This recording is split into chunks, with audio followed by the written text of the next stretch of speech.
प्रिय बच्चों, आज मैं आपको पंचलाइट कहानी का सारांश बताने जा रही हूँ। बच्चों, पंचलाइट कहानी श्री फणीश्वर नाथ रेणु द्वारा रचित एक आंचलिक कहानी है। बच्चों, आंचलिक से अर्थ होता है किसी विशेष अंचल, क्षेत्र अथवा उसके किसी एक भाग का चित्रण जिसमें होता है उसे आंचलिक कहते हैं।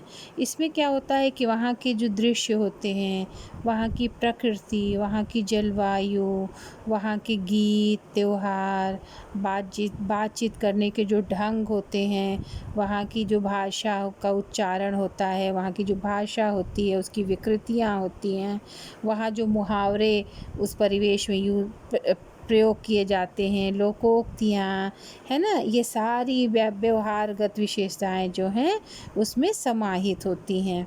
तो रेणु जी ने ग्रामीण परिवेश के साथ साथ आंचलिक परिवेश को बड़ी ही सुंदरता के साथ उभारा है। पंचलाइट कहानी की कथा वस्तु ग्राम परिवेश से ग्रहण की गई है, यानी ग्रामीण परिवेश की है। इस कहानी की कथा वस्तु में उन्होंने पेट्रोमैक्स, जिसे गांव वाले पंचलाइट या पंचलैट कहते हैं, के माध्यम से ग्रामीण वातावरण का चित्रण करते हुए ग्रामवासियों के मनोविज्ञान की वास्तविक झलक प्रस्तुत की है। ग्रामीण जनजाति के आधार पर किस प्रकार टोलियों में विभक्त हो जाते हैं और परस्पर ईर्ष्या, द्वेष के भावों से भरे रहते हैं, इसका बड़ा ही जीवंत यथार्थ रूप इस कहानी में उन्होंने उभारा है। ग्रामांचल का वास्तविक चित्रण ही इस कहानी का उद्देश्य है। अब सारांश ध्यान से सुनिए। रामनवमी के मेले में इस बार महतो टोली के पंचों ने एक पेट्रोमैक्स खरीदा। इस पेट्रोमैक्स को गांव वाले पंचलैट कहकर पुकारते थे। पंचलैट खरीदने के बाद जो 10 रुपये बच गए, उनसे पूजा की सामग्री भी खरीदी गई। सबको पंचलैट आने की प्रसन्नता थी। इस खुशी में कीर्तन का आयोजन किया गया। थोड़ी देर में टोली के सभी लोग पंचलैट देखने के लिए एकत्र हो गए, लेकिन प्रश्न यह पैदा हुआ कि पंचलैट को जलाएगा कौन। खरीदने से पहले तो किसी के दिमाग में यह बात आई ही नहीं थी। यह निर्णय हुआ कि दूसरी पंचायत के आदमी की मदद से पंचलैट नहीं जलाया जाएगा, चाहे वह बिना जले ही पड़ा रहे। आज किसी ने अपने घर में ढिबरी भी नहीं जलाई। बच्चों, ढिबरी उसको कहते हैं, एक छोटी सी कांच की कोई चीज़ होती है, शीशी टाइप की, या मार्केट में बनी बनाई भी आती है बाज़ारों में।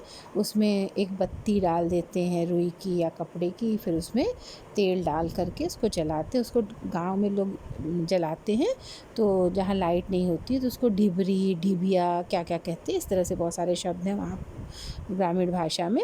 तो आज किसी के घर में ढिबरी नहीं जली थी। पंचलैट के न जलने से पंचों के चेहरे उतर गए। राजपूत टोली के लोग उनका मजाक बनाने लगे, लेकिन सबने धैर्यपूर्वक उस मजाक को सहन किया। वहीं पर गुलरी काकी की बेटी मुनरी बैठी थी। वह जानती थी कि गोधन पंचलैट जलाना जानता है, लेकिन पंचायत ने गोधन का हुक्का पानी बंद कर रखा था। मुनरी गोधन से प्रेम करती थी। उसने अपनी बात अपनी सहेली कनेली को बताई।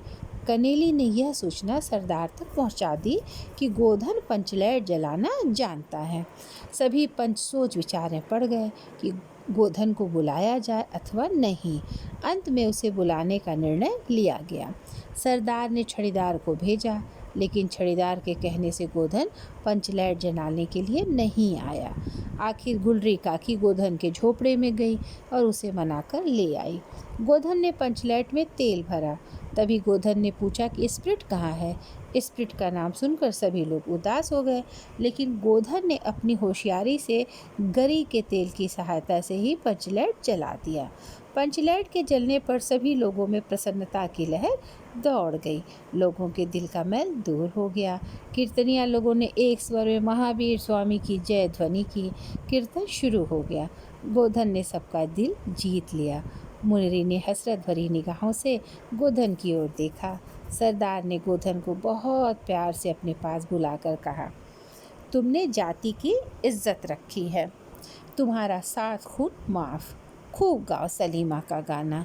अंत में गुलरी काकी ने गोधन को रात के खाने पर निमंत्रित किया। गोधन ने एक बार फिर से मुनरी की ओर देखा। उससे दृष्टि मिलते ही लज्जा के कारण मुनरी की पलकें झुक गईं।